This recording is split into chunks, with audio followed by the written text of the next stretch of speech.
Crystal Dynamics and Netflix thought it would be a brilliant idea to take Lara Croft, infamous, renowned grave robber Tomb Raider, and make her manly and make her gay and ruin her legacy by creating a BFF adventure instead of that loner grave robber, almost anti-hero type character. And look what happened. It flopped. Who could have predicted this? I don't know. Tomb Raider fans, those of us who have been saying this isn't gonna work, we don't want this. We want Lara Croft to be Lara Croft, that statuesque, beautiful, femme fatale-ish Tomb Raider who does what she wants. No, instead they gave us Gay Raider. Now people will be saying in the comments, but that wasn't actually a gay girlfriend they gave her. No, they were like sisters. Dude, they framed it like that.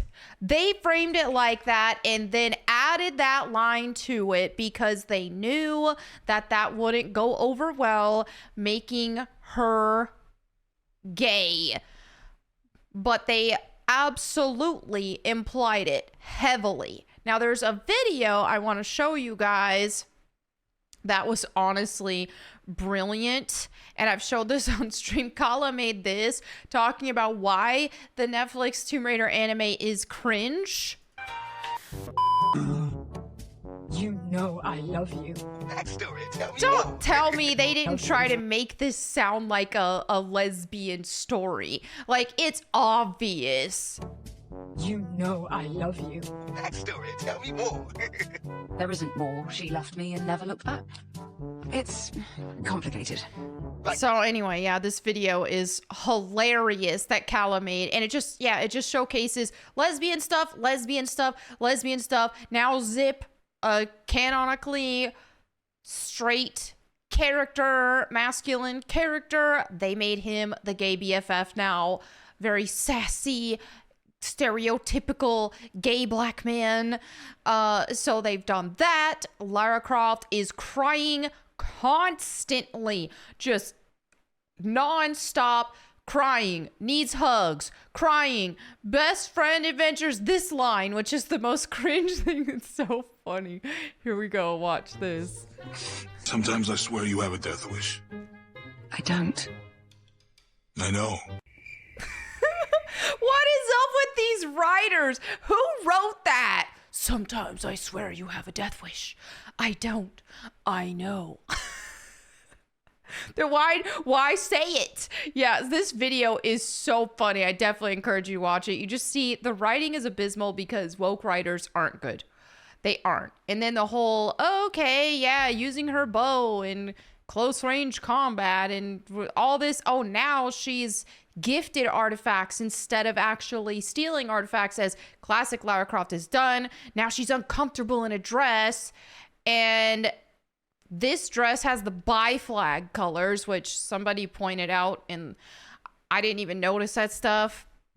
But yeah, so they definitely made concerted efforts to make this very queer, to just completely change the dynamic of Tomb Raider, what it's about, Lara Croft's story. Tomb Raider was never supposed to be a story about a hero who does good things and wants to help people. That isn't who Lara Croft was. That wasn't who she was created to be. When I talk about classic Lara Croft, she was not created to be a hero. You even have Toby Gard, her creator, on record saying she wasn't supposed to be a hero. She's more of an anti-hero type. So she did what she wanted. She didn't have this story where she was following her parents' footsteps, her dad's footsteps. Her parents didn't die. They disowned her because she had an arranged marriage with the Earl of Farrington, a man. So first of all, to kind of quit all this gay stuff that they keep trying to shoehorn on her, she actually was in a relationship with a man and she was gonna marry him, but then she went through a life-changing experience in the Himalayas, being the sole survivor of a plane crash, and after that, she was like, hey, you know what? I don't want to live this aristocratic arranged marriage life. I want to live a life of adventure instead. And her parents disowned her for it. And she chose a life of stealing artifacts for the thrill of it. Now, sometimes she did save the world, but that just happened to coincide with her own personal interest. It wasn't that she just wanted to be a hero and save people and help people. She's literally a grave robber. And she is just a chaotic, especially, I mean, play Tomb Raider 2. There is chaos everywhere she goes.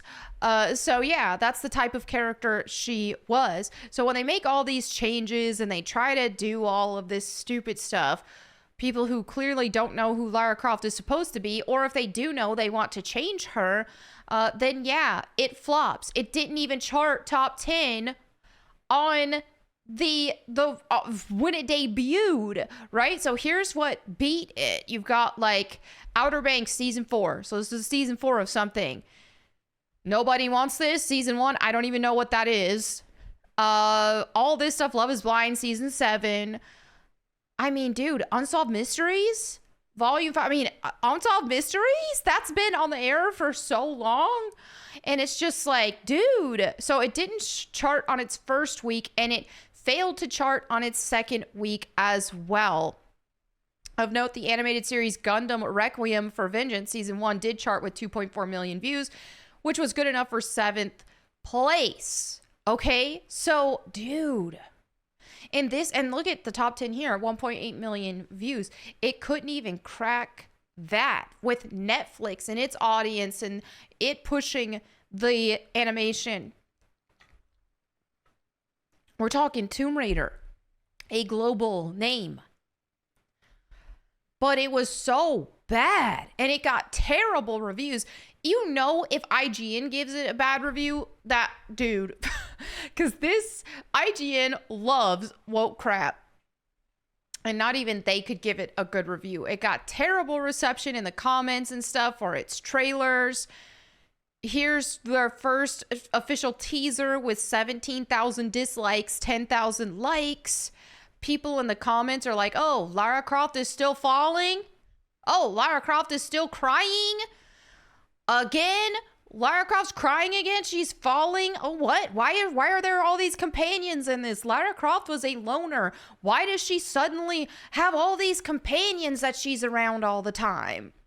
You know? It's like, okay, when is she going to actually become the Tomb Raider, as they said? And this is what they've been telling us with the rebooted stuff in general. And that's how they've had people had a lot of us be patient with the reboot trilogy when it was coming out, because they promised us, oh, she's going to get there. Don't worry. She'll be the Lara Croft she was created to be. We just want to get through her origin story first. That's all. Well, it never happened. Ever. And with Shadow of the Tomb Raider, whenever they said, oh yeah, she's going to become the Tomb Raider. And what is a Tomb Raider? It is a protector of artifacts. That's when I was like, that's when I felt my heart drop to my stomach. And I was like, wait a minute. They never did want her to become the Tomb Raider, because a Tomb Raider isn't a protector of artifacts. A Tomb Raider is someone who raids tombs and steals. That's what Lara Croft did. She stole artifacts, some of them being very powerful artifacts, because she got a thrill out of it and she wanted it. And yeah, she's just a rebellious character who does what she wants. She wasn't some, morally upstanding character.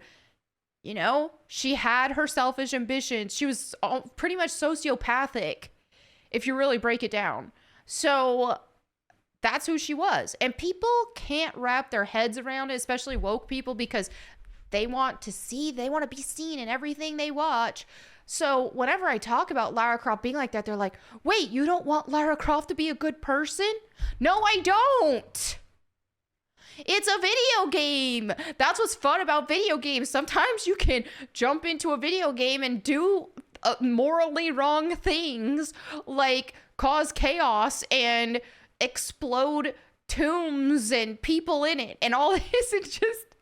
It's fun. It's fun. It's not real. It's fun. So I'm not saying make Lara Croft a full-fledged villain who gets a thrill and wants to murder. I'm not saying that, even though there are some villain characters that's fun to play as. Not even gonna lie, villains can be fun characters, but in this case, Lara Croft is more of an anti-hero. And sometimes she did flat out murder people. She did. Let's be real. She did. Because they got in her way. So let's be real with all of this stuff. Anyway, yes, Netflix Tomb Raider flopped as we expected. And hopefully Embracer sees this.